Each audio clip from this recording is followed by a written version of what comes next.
ಸ್ನೇಹಿತರೆ, ಮೀಡಿಯಾ ಮಾಸ್ಟರ್ಸ್ಗೆ ಸ್ವಾಗತ ಸುಸ್ವಾಗತ. ಗೆಳೆಯರೆ, ಅದೊಂದು ಸುದ್ದಿ ಅಮೆರಿಕ ಸೇರಿದ ಹಾಗೆ ಇಡೀ ಜಗತ್ತನ್ನ ಆತಂಕಕ್ಕೀಡು ಮಾಡ್ತಾ ಇದೆ. ಅದು ನಿಜ ಆಗದೇ ಇರಲಿ ಅಂತ ಸಾಕಷ್ಟು ದೇಶಗಳು ಬೇಡ್ಕೊಳ್ತಾ ಇವೆ. ಇರಾನ್ನ ಜನ ಒಂದೇ ಸಮಕ್ಕೆ ಪ್ರಾರ್ಥನೆಗಳನ್ನು ಮಾಡ್ತಾ ಇದ್ದಾರೆ. ವಿಷಯ ಏನು ಅಂದ್ರೆ, ಅಲ್ಲಿನ ಅಧ್ಯಕ್ಷ ಇಬ್ರಾಹಿಂ ರೈಸಿ ಪ್ರಯಾಣ ಮಾಡ್ತಾ ಇದ್ದ ಹೆಲಿಕಾಪ್ಟರ್ ಪತನಗೊಂಡಿದೆ. ಭಾನುವಾರ ಸಂಜೆ ಈ ಸುದ್ದಿ ಬಂದಾಗಿನಿಂದ ಇರಾನ್ ಅಧ್ಯಕ್ಷರನ್ನ ಹುಡುಕುವ ಕಾರ್ಯಾಚರಣೆ ನಡೀತಾ ಇದೆ. ಆದ್ರೆ ಆ ಪ್ರದೇಶದಲ್ಲಿ ದಟ್ಟ ಮಂಜು ಆವರಿಸಿಕೊಂಡಿದ್ದ ಕಾರಣ ಕಾರ್ಯಾಚರಣೆಗೆ ತುಂಬಾ ಹಿನ್ನಡೆ ಉಂಟಾಗ್ತಾ ಇತ್ತು.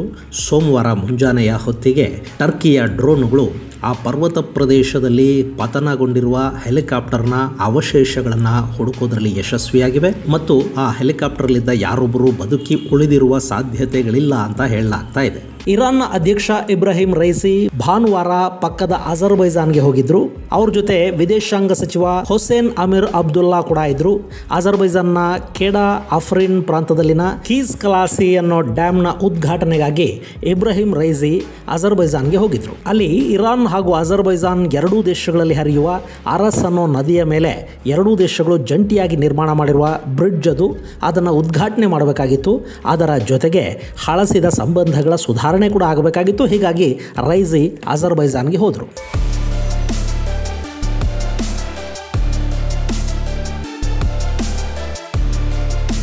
ಗೆಳೆಯರೆ, ಇದು ಅಜರ್ಬೈಜಾನ್, ಇದು ಇರಾನ್. ಅಜರ್ಬೈಜಾನ್ನ ಪಕ್ಕದಲ್ಲಿ ಆರ್ಮೇನಿಯಾ ಇದೆ. ಆರ್ಮೇನಿಯಾ ಹಾಗೂ ಇರಾನ್ನ ಸಂಬಂಧಗಳು ಚೆನ್ನಾಗಿವೆ. ಆದರೆ ಇಸ್ಲಾಮಿಕ್ ದೇಶ ಆದರೂ ಕೂಡ ಇರಾನ್ ಅಜರ್ಬೈಜಾನ್ ಜೊತೆ ಉತ್ತಮ ಸಂಬಂಧಗಳನ್ನು ಹೊಂದಿಲ್ಲ. ಇನ್ನು ಈ ಅಜರ್ಬೈಜಾನ್ ಇದೆಯಲ್ಲ, ಇದು ಟರ್ಕಿಯ ಜೊತೆಗೆ ಪಾಕಿಸ್ತಾನದ ಜೊತೆಗೆ ಸ್ನೇಹ ಸಂಬಂಧಗಳನ್ನು ಇಟ್ಕೊಂಡಿದೆ. ಮಜಾ ಅಂದರೆ, ಪಾಕಿಸ್ತಾನ ಟರ್ಕಿ ಎರಡೂ ಕೂಡ ದ್ವೇಷ ಮಾಡೋ ಇಸ್ರೇಲ್ ಜೊತೆಗೆ ಅಜರ್ಬೈಜಾನ್ಗೆ ಅತ್ಯುತ್ತಮ ಬಾಂಧವ್ಯಗಳಿವೆ. ಈ ಅಂತಾರಾಷ್ಟ್ರೀಯ ಸಂಬಂಧಗಳು ತುಂಬಾ ಸರಿ ಅಜೀಬ್ ಅನ್ಸೋದು ಇದೇ ಕಾರಣ.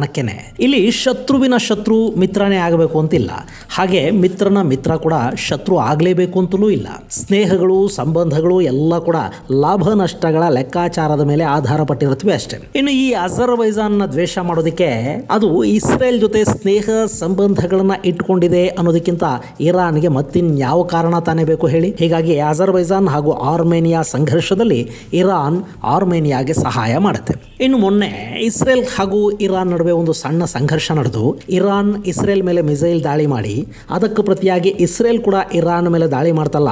ಇದಾದ ನಂತರ ಇರಾನ್ ಅಕ್ಕಪಕ್ಕದ ಇಸ್ಲಾಮಿಕ್ ದೇಶಗಳ ಜೊತೆಗಿನ ತನ್ನ ಸಂಬಂಧವನ್ನ ಸುಧಾರಣೆ ಮಾಡ್ಕೊಳ್ಳೋದಕ್ಕೆ ಮುಂದಾಗ್ತಾ ಇದೆ. ಇರಾನ್ ಅಧ್ಯಕ್ಷ ಇಬ್ರಾಹಿಂ ರೈಸಿ ಪಾಕಿಸ್ತಾನಕ್ಕೆ ಭೇಟಿ ಕೊಟ್ಟಿದ್ದು ನಿಮಗೆ ನೆನಪಿದೆ ಅಲ್ವಾ? ಅದಾದ ನಂತರ ಈಗ ಅಜರ್ಬೈಜಾನ್ ಜೊತೆ ಕೂಡ ಇರಾನ್ ತನ್ನ ಸಂಬಂಧಗಳನ್ನ ಸರಿ ಮಾಡ್ಕೊಳ್ತಾ ಇದೆ. ನಾಳೆ ಇಸ್ರೇಲ್ ವಿರುದ್ಧ ವಿಶ್ವಸಂಸ್ಥೆಯಲ್ಲಿ ನಿಲ್ಲಬೇಕಾಗಿ ಬಂದ್ರೆ ಅಂತಾರಾಷ್ಟ್ರೀಯ ಬೆಂಬಲ ಬೇಕು ನೋಡಿ. ಅದಕ್ಕೆ ಇಸ್ಲಾಮಿಕ್ ದೇಶಗಳ ಜೊತೆಗಿನ ಸಂಬಂಧ ಸುಧಾರಣೆಯ ಕೆಲಸಕ್ಕೆ ಇರಾನ್ ಮುಂದಾಗ್ತಾ ಇದೆ. ಇದರ ಭಾಗವಾಗಿಯೇ ಇಬ್ರಾಹಿಂ ರೈಸಿ ಅಜರ್ಬೈಜಾನ್ಗೆ ಹೋದ್ರು. ಹೇಗೂ ಅಲ್ಲಿ ಅರಸ್ ನದಿ ಮೇಲೊಂದು ಡ್ಯಾಮ್ ಕಟ್ಟಿದ್ರಲ್ಲ, ಅದರ ಉದ್ಘಾಟನೆ ಹಾಗೂ ಅಜರ್ಬೈಜಾನ್ನ ಅಧ್ಯಕ್ಷ ಇಲ್ಹಮ್ ಅಲಿಯೇವ್ ಜೊತೆ ಒಂದು ಭೇಟಿ ಕೂಡ ಆಗುತ್ತೆ ಅಂತ ರೈಸಿ ಹಾಗೂ ವಿದೇಶಾಂಗ ಸಚಿವ ಹುಸೇನಿ ಅಜರ್ಬೈಜಾನ್ಗೆ ಹೋದ್ರು. ಇಲ್ಲಿ ನೀವು ನೋಡ್ತಾ ಇದ್ದೀರಲ್ಲ, ಇದು ಅರಸ್ ನದಿ. ಇದು ಟರ್ಕಿಯ ಪೂರ್ವ ಭಾಗದಲ್ಲಿ ಹುಟ್ಟಿ ಟರ್ಕಿ ಆರ್ಮೇನಿಯಾಗಳ ಗಡಿಯಲ್ಲಿ ಹರಿದು ನಕ್ಚುಆನ್ ಪ್ರಾವಿನ್ಸ್ ನಲ್ಲಿ ಅಜರ್ಬೈಜಾನ್ ಅನ್ನು ಪ್ರವೇಶ ಮಾಡಿ ಆ ನಂತರ ಇರಾನ್ ಹಾಗೂ ಅಜರ್ಬೈಜಾನ್ ನಲ್ಲಿ ಒಂದಷ್ಟು ದೂರ ಹರಿಯುತ್ತೆ. ಇಲ್ಲಿ ನೋಡಿ, ಇದು ಹೀಗೆ ಅರ್ಧ ಇರಾನ್ ನಲ್ಲಿ ಇನ್ನರ್ಧ ಅಜರ್ಬೈಜಾನ್ ನಲ್ಲಿ ಹರಿತಾ ಹೋಗುತ್ತಲ್ವಾ. ಇದಕ್ಕೆ ಇಲ್ಲಿ ಖೋಡಾ ಅಫ್ರಿನ್ ಪ್ರಾಂತದಲ್ಲಿ ಕೀಸ್ ಕಲಾಸಿ ಅನ್ನೋ ಡ್ಯಾಮ್ ಒಂದನ್ನು ನಿರ್ಮಾಣ ಮಾಡಿದ್ದಾರೆ. ಇದರ ಉದ್ಘಾಟನೆ ಆಯಿತು. ಇಲ್ಹಮ್ ಅಲಿಯೇವ್ ಜೊತೆ ಮಾತುಕತೆಗಳು ಆದವು. ರೈಸಿ ಅಲ್ಲಿಂದ ಹಿಂತಿರುಗಿದ್ರು. ಅವ್ರ ಜೊತೆ 3 ಹೆಲಿಕಾಪ್ಟರ್ಗಳಿದ್ವು. ಅವರು ಅಜರ್ಬೈಜಾನ್ ಗಡಿಯಲ್ಲಿನ ಜುಲ್ಫಾ ಬಳಿಗೆ ಬಂದಿದ್ರು. ಅಲ್ಲಿಂದ ಸ್ವಲ್ಪ ದೂರದಲ್ಲಿ ಇರಾನ್ನ ಗಡಿ ಇದೆ. ಈ ಜುಲ್ಫಾ ಇದೆಯಲ್ಲ, ಇದೆಲ್ಲ ಕೂಡ ಪರ್ವತ ಶ್ರೇಣಿಗಳಿಂದ ಕೂಡಿದ ಪ್ರದೇಶ. ಇಲ್ಲಿ ದಟ್ಟ ಹಿಮ ಆವರಿಸಿಕೊಂಡಿತ್ತು. ಜಿಟಿ ಜಿಟಿ ಮಳೆ ಕೂಡ ಇತ್ತು. ಜೊತೆಗೆ ಗಂಟೆಗೆ 20 ಕಿಲೋಮೀಟರ್ ವೇಗದಲ್ಲಿ ಗಾಳಿ ಕೂಡ ಬೀಸ್ತಾ ಇತ್ತು. ಅಲ್ಲಿ ಹೆಲಿಕಾಪ್ಟರ್ಗಳಿಗೆ ಏನಾಯಿತೋ ಗೊತ್ತಿಲ್ಲ, ಅಂತೂ ಜುಲ್ಫಾದ ಜನ ಭಾರಿ ಶಬ್ದವನ್ನು ಕೇಳಿದ್ರಂತೆ. ಆ ನಂತರ ಹೆಲಿಕಾಪ್ಟರ್ಗಳ ಸಂಪರ್ಕ ತಪ್ಪು ಹೋಯಿತು. ಅಷ್ಟರಲ್ಲಿ ಇರಾನ್ನ ಭದ್ರತಾ ಪಡೆಗಳಿಗೆ ತಲುಪಿದ ಸಂದೇಶ ಏನು ಅಂದರೆ, ಅಧ್ಯಕ್ಷರಿದ್ದ ಹೆಲಿಕಾಪ್ಟರ್ ಪರ್ವತ ಪ್ರದೇಶದಲ್ಲಿ ಕ್ರ್ಯಾಶ್ ಲ್ಯಾಂಡಿಂಗ್ ಆಗಿದೆ ಅನ್ನೋದು. ಆನಂತರ ಅವರ ಜೊತೆಗಿದ್ದ ಯಾರನ್ನು ಸಂಪರ್ಕಿಸೋದಕ್ಕೆ ಸಾಧ್ಯ ಆಗಲಿಲ್ಲ. ಈ ಮಧ್ಯೆ ಸಂಜೆ 7 ಗಂಟೆ ಹೊತ್ತಿಗೆ ಹೆಲಿಕಾಪ್ಟರ್ ಸಂಪರ್ಕಕ್ಕೆ ಸಿಕ್ಕಿದೆ. ಇಬ್ರಾಹಿಂ ರೈಸಿ ಮತ್ತವರ ಜೊತೆಗಿದ್ದವರು ಸುರಕ್ಷಿತವಾಗಿದ್ದಾರೆ ಅನ್ನೋ ಸುದ್ದಿಯನ್ನ ಅಲ್ಲಿನ ಸ್ಥಳೀಯ ಟಿವಿ ಚಾನೆಲ್ ಒಂದು ಬಿತ್ತರಿಸ್ತಾದ್ರು.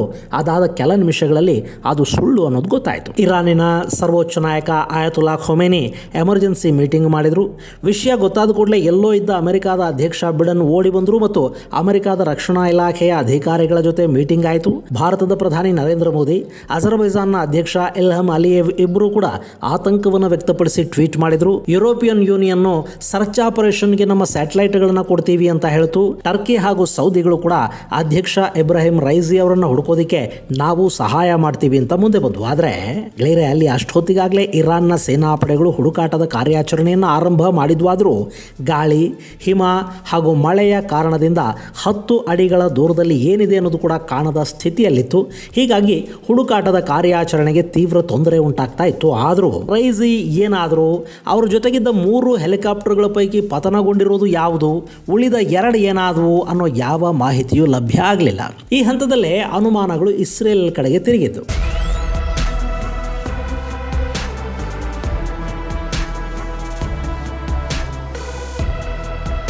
ಈ ಇಬ್ರಾಹಿಂ ರೈಸಿ ಇದಾರಲ್ಲ, ಇವರು ಅಧ್ಯಕ್ಷರಾಗಿದ್ದು 2021ರಲ್ಲಿ. ಈತ ಕಟ್ಟರ್ ಇಸ್ಲಾಮಿಕ್ ನಾಯಕ. ಈ ಹಿಂದೆ ಇರಾನ್ನಲ್ಲಿ ಜ್ಯೂರಿ ಆಗಿದ್ದರು, ಪ್ರಾಸಿಕ್ಯೂಟರ್ ಆಗಿದ್ದರು. 1988ರಲ್ಲಿ ನಡೆದ ಇರಾನಿನ ಒಂದಷ್ಟು ಕಮ್ಯುನಿಸ್ಟ್ ನಾಯಕರು ಹಾಗೂ ಇನ್ನಿತರ ಖೊಮೇನಿ ವಿರೋಧಿ ರಾಜಕೀಯ ಮುಖಂಡರನ್ನು ಬಂಧಿಸಿ ಅವರೆಲ್ಲರನ್ನ ನಿರ್ದಾಕ್ಷಿಣ್ಯವಾಗಿ ಕೊಲ್ಲಲಾಯ್ತಲ್ಲ, ಆ ಘಟನೆಯ ಹಿಂದಿದ್ದ 4 ಇಸ್ಲಾಮಿಕ್ ಜ್ಯೂರಿಗಳ ಪೈಕಿ ಈ ರೈಸಿ ಕೂಡ ಒಬ್ಬರು. ಈತನನ್ನು ಮಹಾನ್ ನರಹಂತಕ ಅಂತಲೇ ಕರೆಯಲಾಗುತ್ತೆ ಮತ್ತು ಅಮೆರಿಕ ಇದೇ ಕಾರಣಕ್ಕೆ ಇಬ್ರಾಹಿಂ ರೈಸಿಯ ಮೇಲೆ ನಿರ್ಬಂಧಗಳನ್ನು ಕೂಡ ವಿಧಿಸಿತ್ತು. ಇಂಥ ರೈಸಿ ಇರಾನ್ನ ಅಧ್ಯಕ್ಷರಾಗಲಿ ಅಂತ ಬಯಸಿದ್ದು ಸರ್ವೋಚ್ಚ ನಾಯಕ ಖೊಮೇನಿ. ಇನ್ನು ಅಧ್ಯಕ್ಷರಾದ ಕೂಡಲೇ ರೈಸಿ ಅಲ್ಲಿನ ಮತೀಯ ಕಾನೂನುಗಳನ್ನು ಇನ್ನಷ್ಟು ಗಟ್ಟಿ ಮಾಡಿದರು. ಕಳೆದ ವರ್ಷ ಅಲ್ಲಿ ನಡೆದ ಹಿಜಾಬ್ ಗಲಾಟೆಗಳು ಹಾಗೂ ಅದನ್ನು ಇರಾನ್ ಅತ್ಯಂತ ಕಠಿಣವಾಗಿ ಮಟ್ಟ ಹಾಕಿದ ರೀತಿ, ಹಿಜಾಬ್ ಬೇಡ ಅಂತ ಬೀದಿಗಿಳಿದ ಹೆಣ್ಣು ಮಕ್ಕಳು ಹಾಗೂ ಪ್ರತಿಭಟನಾಕಾರರನ್ನು ಕೊಲ್ಲಿಸಿದ ರೀತಿಗಳು ನಿಮಗೆ ನೆನಪಿರಬೇಕು. ಹಾಗೆ ಇಸ್ರೇಲ್ ಗಾಜಾ ಸಂಘರ್ಷದ ಸಮಯದಲ್ಲಿ ಕೂಡ ಇರಾನ್ ಇಸ್ರೇಲ್ ವಿರುದ್ಧ ದೊಡ್ಡ ಮಟ್ಟದಲ್ಲಿ ದಾಳಿ ಮಾಡಿಸಿತು. ಹಮಾಸ್ಗೆ, ಹೆಜ್ಬುಲ್ಲಾಗಳಿಗೆ, ಇರಾಕ್ನಲ್ಲಿನ ಇರಾನ್ ಬಂಡುಕೋರ ಪಡೆಗಳಿಗೆ, ಯೆಮನ್ನ ಹೌತಿಗಳಿಗೆ ಬೇಕಾದ ಯಾವ ಸಹಾಯವನ್ನು ಮಾಡೋದಕ್ಕೂ ಇರಾನ್ ಹಿಂತೆಗಿಲಿಲ್ಲ. ರಷ್ಯಾ ಯುಕ್ರೇನ್ ಯುದ್ಧದಲ್ಲಿ ಬಹಿರಂಗವಾಗಿ ರಷ್ಯಾ ಪರ ನಿಂತು ಆಯುಧಗಳನ್ನು ಕೊಟ್ಟಿದ್ದು ಕೂಡ ಇರಾನ್ನೇ. ಇದೆಲ್ಲದರ ಹಿಂದಿದ್ದದ್ದು ಇಬ್ರಾಹಿಂ ರೈಸಿ ಅವರ ಕಟ್ಟರ್ ನೀತಿಗಳು. ಮುಂದೆ ಆಯಾತುಲ್ಲಾ ಖೊಮೇನಿಯ ನಂತರ ಇದೇ ಇಬ್ರಾಹಿಂ ರೈಸಿ ಇರಾನಿನ ಸರ್ವೋಚ್ಚ ನಾಯಕರಾಗ್ತಾರೆ ಅನ್ನೋ ಮಾತುಗಳು ಕೂಡ ಆಯಿತು. ಇತ್ತೀಚೆಗೆ ಇಸ್ರೇಲ್ ಸಿರಿಯಾದ ರಾಜಧಾನಿಯಲ್ಲಿ ಇರಾನ್ನ ರಾಯಭಾರ ಕಚೇರಿ ಮೇಲೆ ದಾಳಿ ಮಾಡಿಸಿದಾಗ ಅಧ್ಯಕ್ಷ ಇಬ್ರಾಹಿಂ ರೈಸಿ ಇಸ್ರೇಲ್ ವಿರುದ್ಧ ತೀವ್ರ ಪ್ರತಿಕ್ರಿಯೆಯನ್ನು ನೀಡಿದ್ರು. ಇಸ್ರೇಲ್ ಮೇಲೆ ಮಿಸೈಲ್ ಹಾಗೂ ಡ್ರೋನ್ ದಾಳಿಗಳನ್ನು ಕೂಡ ಮಾಡಿಸಿದ್ರು.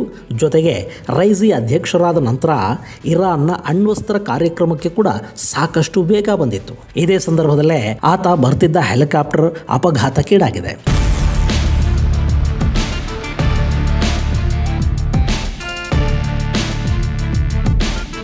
ಗೆಳೆಯರೆ, ಈ ಹೆಲಿಕಾಪ್ಟರ್ ಅಪಘಾತಗಳಿಗೆ ಕಾರಣಗಳು ಏನೇ ಇರಬಹುದು, ಆದರೆ ಅಪಘಾತ ಉಂಟಾದ ಕೂಡಲೇ ಅಲ್ಲಿ ಕೇಳಿ ಬರೋದು ಹತ್ಯಾ ಸಂಚಿನ ಮಾತುಗಳು. ನಮ್ಮ CDS ಬಿಪಿನ್ ರಾವತ್ ಅವರ ಹೆಲಿಕಾಪ್ಟರ್ ಅಪಘಾತವಾದಾಗ ಅಷ್ಟೇ ಯಾಕೆ, ಆಂಧ್ರ ಪ್ರದೇಶದ ಮುಖ್ಯಮಂತ್ರಿಯಾಗಿದ್ದ ರಾಜಶೇಖರ್ ರೆಡ್ಡಿ ಅವರ ಹೆಲಿಕಾಪ್ಟರ್ ಆಂಧ್ರದ ನಲ್ಲಮಲ ಕಾಡುಗಳಲ್ಲಿ ಪತನಗೊಂಡಾಗ ಕೂಡ ಅಲ್ಲಿ ರಾಜಶೇಖರ್ ರೆಡ್ಡಿ ಅವರನ್ನು ಹೆಲಿಕಾಪ್ಟರ್ ಅಪಘಾತದ ಮೂಲಕ ಕೊಲೆ ಮಾಡಲಾಯಿತು ಅನ್ನೋ ಸಂಶಯ ದಟ್ಟವಾಯಿತು. ಇಲ್ಲಿ ಕೂಡ ಇಬ್ರಾಹಿಂ ರೈಸಿ ಅವರನ್ನು ಇಸ್ರೇಲ್ ಕೊಲೆ ಮಾಡಿಸಿರಬಹುದು ಅನ್ನೋ ಮಾತುಗಳಿಗಾಗಲೇ ಕೇಳಿ ಬರುವುದಕ್ಕೆ ಶುರುವಾಗಿವೆ. ಇಲ್ಲಿ ರೈಸಿ ಬದುಕಿದಾರಾ ಇಲ್ವಾ ಅನ್ನೋದಿನ್ನೂ ಖಚಿತವಾಗಿಲ್ಲ. ಅಪಘಾತದ ಸಂಪೂರ್ಣ ವಿವರಗಳಿನ್ನೂ ಬರಬೇಕಿದೆ. ನಾನು ಈ ವಿಡಿಯೋ ಮಾಡೋವರೆಗೆ ರೈಸಿ ಅವರ ಸುರಕ್ಷತೆಯ ಬಗ್ಗೆ ಯಾವ ಮಾಹಿತಿಯೂ ಸಿಕ್ಕಿರಲಿಲ್ಲ.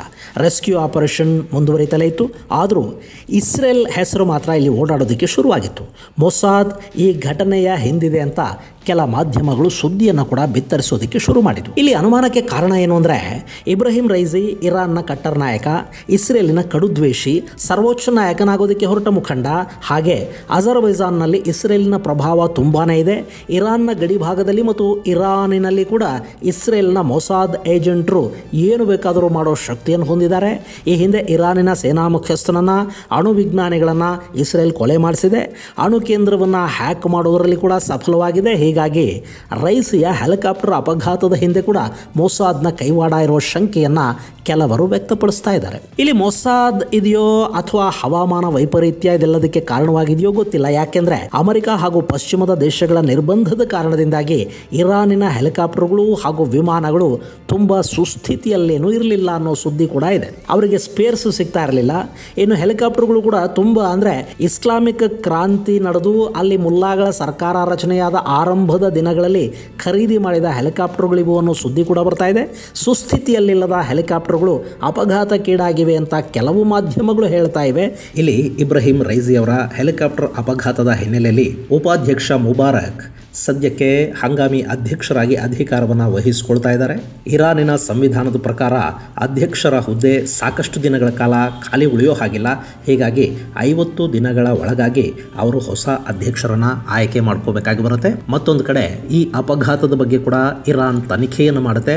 ಅಕಸ್ಮಾತ್ ಅಲ್ಲೇನಾದರೂ ಇಸ್ರೇಲಿನ ಕೈವಾಡ ಇದೆ ಅನ್ನೋದು ಗೊತ್ತಾದರೆ ಅದು ಭೀಕರ ಪರಿಣಾಮಗಳಿಗೆ ಕಾರಣವಾಗುವ ಸಾಧ್ಯತೆ ಇರುತ್ತೆ. ಇನ್ನು ಮುಂದೆ ಅಲ್ಲಿ ಏನೆಲ್ಲ ಆಗಬಹುದು ಅನ್ನೋದನ್ನ ಕಾದು ನೋಡಬೇಕು. ಇದು ಗೆಳೆಯರೆ ಇಬ್ರಾಹಿಂ ರೈಸಿ ಹೆಲಿಕಾಪ್ಟರ್ ಅಪಘಾತಕ್ಕೆ ಸಂಬಂಧಪಟ್ಟ ಒಂದಷ್ಟು ಮಾಹಿತಿ.